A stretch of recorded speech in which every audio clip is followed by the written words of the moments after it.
Football বিশ্বকাপে এবার প্রায় ১.৫ মাসের মহাযজ্ঞের সবচেয়ে বড় লড়াই। প্রস্তুত ফাইনালের মঞ্চ। একদিকে লিওনেল মেসির আর্জেন্টিনা, অন্যদিকে লামিনে ইয়ামালের স্পেন। বিশ্বজুড়ে কোটি কোটি দর্শকের সঙ্গে টিভি পর্দায় চোখ রাখবে বাংলাদেশও।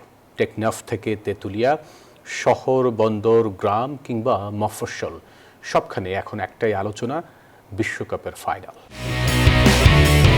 ছুটে চলেছে জীবন, এর মাঝেই একটানা বৃষ্টির মতো বয়ে চলেছে বিশ্বকাপ ফুটবলের উত্তাপ। বৃষ্টিকেও থেমে যেতে হয়, তেমন করে উন্মাদনারও শেষ আছে। সেই নিয়ম মেনেই এবার শেষ প্রান্তে বিশ্বকাপের আসর। এবার শেষ দৃষ্টি ফাইনালের মঞ্চে। শ্রমজীবী, শিক্ষার্থী, চাকরিজীবী, ব্যবসায়ী কিংবা রাজনীতিবিদ, আমাদের উঠে দাঁড়াতে হবে। স্পিড, সকল অন্যায়ের বিরুদ্ধে রুখে দাঁড়ানোর এনার্জি পার্টনার। সবার আগ্রহ এখন এক বিন্দুতে, কে কোথায় কার সঙ্গে কিভাবে খেলা দেখবেন। পরিকল্পনা আঁটছেন সবাই। আমরা আমার অফিসেই পুরো ফাইনালটা খেলা দেখার আয়োজন করেছি।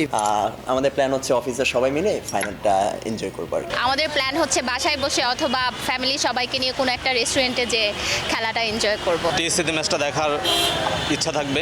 উন্মাদনা ব্যবসাতেও, আতশবাজির দোকানে ভিড়, জমজমাট জার্সির বাজার।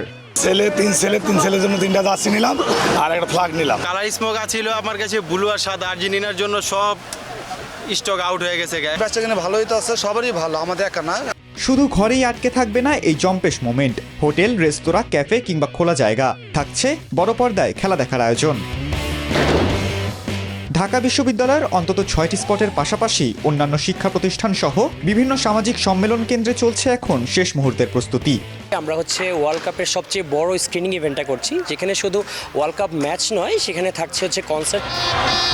বিশ্বকাপে বাংলাদেশ নেই, তাতে কি? ফুটবলের প্রতি ভালোবাসায় ঘাটতি নেই এতটুকুও। ফাইনালের মহারণ নিয়ে যেন উৎসবের রঙে রাঙা হতে চায় গোটা লাল সবুজের দেশটাই। সব বিভেদ ভুলে সবাই একাট্টা ফুটবলের আনন্দে।